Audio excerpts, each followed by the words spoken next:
Friends, कैसे हैं आप लोग। आज हम लोग पढ़ेंगे MAHN यानी master of arts in Hindu studies, जिसमें आज पढ़ेंगे MHN 005 के खंड 2 में इकाई 4 वैदिक श्रवण एवं श्री गुरु ग्रंथ साहिब के धर्म विषयक संयोजक सिद्धांत, जिसमें आज हम आपके लिए लेकर आए हैं बौद्ध धर्म विषयक संयोजक सिद्धांत। तो वीडियो स्टार्ट करने से पहले जो भी फ्रेंड्स हमारे चैनल पर नए आए हैं, कृपया चैनल को सब्सक्राइब कर ले और बेल आइकन को प्रेस कर दे, ताकि जो भी लेटेस्ट वीडियो हमारे चैनल पे आए वो सबसे पहले आपको मिल सके। तो आइए ज्यादा टाइम को न लेते हुए चलते हैं अपने टॉपिक पर। वैदिक श्रवण एवं श्री गुरु ग्रंथ साहिब के धर्म विषयक संयोजक सिद्धांत में बौद्ध धर्म विषयक संयोजक सिद्धांत के बारे में पढ़ते हैं। तो आइए वीडियो को स्टार्ट करते हैं। बौद्ध साहित्य में धर्म शब्द का अनेक अर्थों में उल्लेख मिलता है। चंद्रकृति का कहना है कि प्रवचन में धर्म शब्द का अर्थ त्रिविध निश्चित करता है। प्रथम है स्वलक्षण, दूसरा है कुगति और तीसरा है और अंतिम है पांच गति अर्थात परमार्थ। इस रूप में एक पदार्थ के सदृश और दूसरा कल्याणशील और तीसरा परमार्थ है। भगवान ने सहज में ही धर्म देशना नहीं दी। संबोधित के अनंतर शोक से व्याकुल जन समुदाय को देखकर करुणा से परिपूर्ण उन्होंने धर्म की देशना का भार अपनाया था। संसार सागर के इस तट से जाने वाला उनका धर्म करुणा का एक सेतु था। जीवन के अपरिहार्य दुख के दर्शन से उनके धर्म का आरंभ होता है। अतः बौद्ध धर्म के विकास का जो सोपान है वह दुख, समुदाय, निरोध और निरोधगामिनी प्रतिपद इन चार विभागों में प्रस्तुत होता है। सभी बौद्ध संप्रदाय इस बात में एकमत है कि इन चार सत्य का उल्लेख भगवान ने किया है, जिसमें सबसे पहला है दुख। दुख का मूल आधार अविद्या है। बौद्ध धर्म के नित्य समुपाद का सिद्धांत वस्तुतः अविद्या का स्वरूप प्रकट करता है और इसके साथ ही परमार्थ की ओर संकेत करता है। वह परमार्थ है और जो सत और असत से परे है। सेकंड है दुख समुदाय। दुख समुदाय का संबंध तृष्णा, कर्म, अहंकार और दृष्टि से है। भगवान के समय में दुख की उत्पत्ति का मूल कारण कर्म ही माना जाता था। प्रतीत्य समुत्पाद के अंतर्गत द्वादश निदान की चर्चा की गई है। ये है अविद्या, संस्कार, विज्ञान, नाम रूप, षडायतन, स्पर्श, वेदना, तृष्णा, उपादान, भव, जाति और जरा, मरण, शोक, परिदेव, दुख और दौर्मन्य उपायास। आइए नेक्स्ट देखते हैं निर्वाण, अर्थात बुझ जाने से संसार का निरोध एवं सत्य की प्राप्ति सूचित होती है। निर्माण के अंतर्गत आध्यात्मिक जीवन के लक्ष्य समझा जा सकता है। निर्वाण का यह तात्पर्य सर्व संस्कार, समत्वोपाधि, प्रति निसर्ग और तृष्णा क्षय, विराग, निरोध। यह संसार जात, भूत, समुत्पन्न, कृत, संस्कृत और अध्रुव है, जिसका निस्सरण है शांत, ध्रुव, अजात, अशोक, विरध पद। निर्वाण परम निश्रेष एवं आशेष साधना का लक्ष्य है। निर्वाण ही परमार्थ उत्मात है। निर्वाण को अनुत्तर योगक्षेम भी कहा गया है। निर्वाण को बहुधा संसार का वह पार कहा गया है। आइए अब नेक्स्ट देखते हैं धर्म विषयक संयोजक सिद्धांत के संदर्भ में बौद्ध धर्म के प्रमुख तत्व।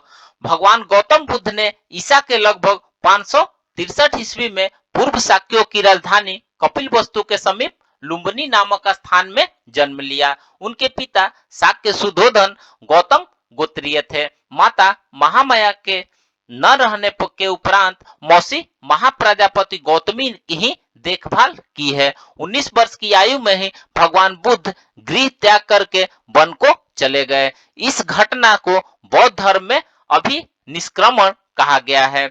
जरा, रोग, मृत्यु और भिक्षु के दर्शन से उनके मन में सहसा तीव्र उद्वेग उत्पन्न हुआ। अनेक विषम परिस्थितियों को झेलते हुए अंत में भगवान को ज्ञान प्राप्त हुआ, जिसे संबोधि के रूप में कहा जाता है। भगवान को रात्र के प्रथम याम अर्थात प्रथम पहर में पूर्व जन्मों की स्मृति रूप विद्या का ज्ञान हुआ।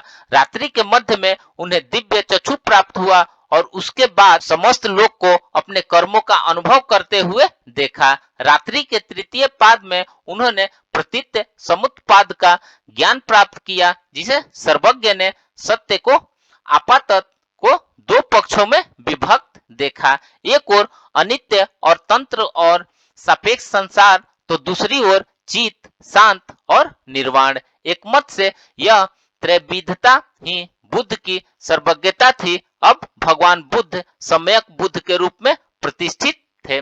सम्यक बुद्ध के चित्त में करुणा का विकास एक अनिवार्य घटना थी, जिसे वस्तुतः होना ही था।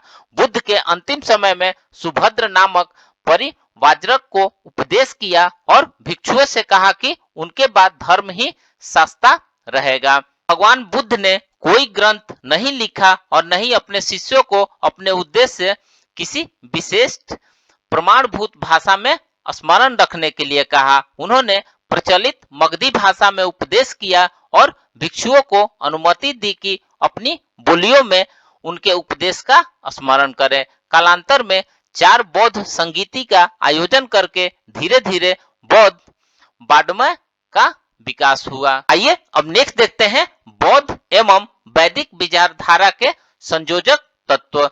जिस प्रकार से निर्वाण के संबंध में हमने देखा कि निर्वाण ही परमार्थ और उत्तमार्थ है, उपनिषदों में भी इसी बात को अनेक बार कहा गया है। से अशोक की ओर जाना, अंधकार से प्रकाश की ओर गमन करना, मृत्यु अमृत की ओर जाना ही परम तत्व प्राप्ति है। भगवान बुद्ध ने अपने निर्वाण के स्वरूप को परम सुख या परम पद कहा है।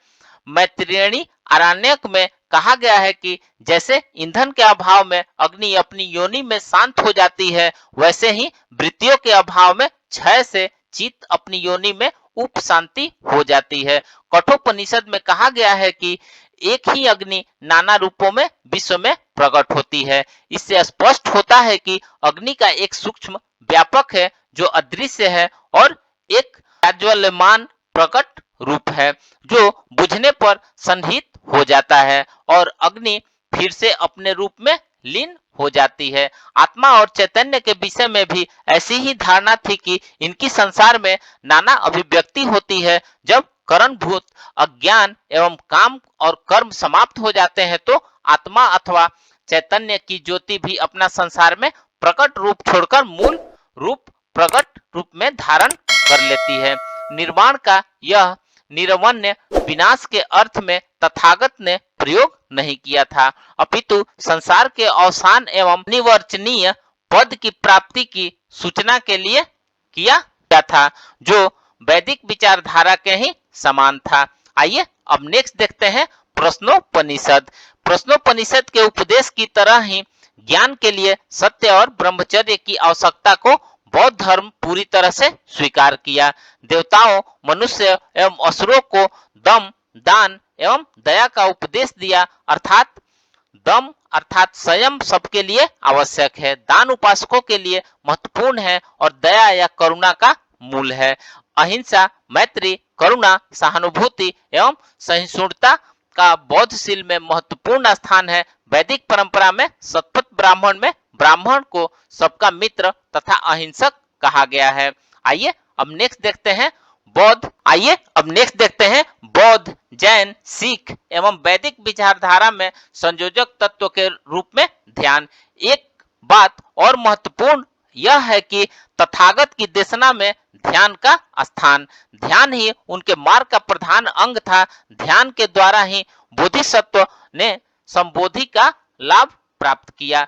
वैदिक परंपरा में कठोपनिषद में कहा गया है कि अंतरात्मा के लिए दर्शन के लिए इंद्रियों का प्रत्याहार आवश्यक है। सूक्ष्म और एकाग्र बुद्धि से निगूढ़ आत्मा का ज्ञान होता है। वाणी का मन का ज्ञानात्मा का महान आत्मा में एवं महान आत्मा का शांत आत्मा में लय करना चाहिए। बुद्ध शासन में गुरु का स्वरूप है, कल्याण मित्र का और कार्य है। मार्गदर्शन तथा तथागत के शिष्यों को अपने बल पर चलना और निर्भर रहना था, इसलिए उन्हें आत्मदीपोभव का उपदेश दिया। इस यात्रा में धर्म ही उनका सहायक और नियामक बना। धर्म ही भगवान की वास्तविक काया है। धर्म को देखना ही बुद्ध को देखना है। बुद्ध ने अपने शिष्यों का ध्यान अपने पार्थिव व्यक्तित्व से परे अपनी शिक्षा में सूचित अमृत पद और उस तक ले जाने वाले आध्यात्मिक नियमों और स्वभावगत प्रेरणा की ओर प्रेरित किया। इसलिए उन्होंने संघ के संयोजक सूत्र को गुरु परंपरा का रूप न देकर धर्म का विनय रूप दिया। प्रत्येक भिक्षु को प्रतिमोक्ष का स्मरण कराना आवश्यक है, जिसके अंतर्गत वही सूत्र है जो वैदिक परंपरा में भी देखे जा सकते हैं। ये सूत्र है शांति और तितिक्षा, परम तप है कोई पाप न करना, पुण्य संपादित करना और अपने चित्त को निर्मल रखना, दूसरे की निंदा न करना और हिंसा, संयम पालन करना, भोजन में मात्रा जानना, ध्यान में मन लगाना, यही भगवान बुद्ध की वास्तविक शासन है। जैन धर्म में ध्यान एवं योग की साधना पर बल दिया गया है। यह इस बात से प्रमाणित होता है कि कलिकाल सर्वज्ञ हेमचंद्राचार्य ने योग सूत्र नाम से एक स्वतंत्र ग्रंथ का प्रणयन किया, जिसे भगवान पतंजलि के योग सूत्र का अनुसरण किया तो, लेकिन उससे भी आगे बढ़कर उन्होंने 2 अध्यायों में योग से संबंधित मनोविज्ञान पर भी प्रकाश डाला। तो फ्रेंड्स, इस प्रकार से आज हमने वैदिक श्रवण एवं श्री गुरु ग्रंथ साहिब के धर्म विषयक संयोजक सिद्धांत में बौद्ध धर्म विषयक संयोजन सिद्धांत के बारे में पढ़ा। तो मिलते हैं एक नए वीडियो के साथ में, तब तक से हमारे चैनल पर बने रहिए। धन्यवाद।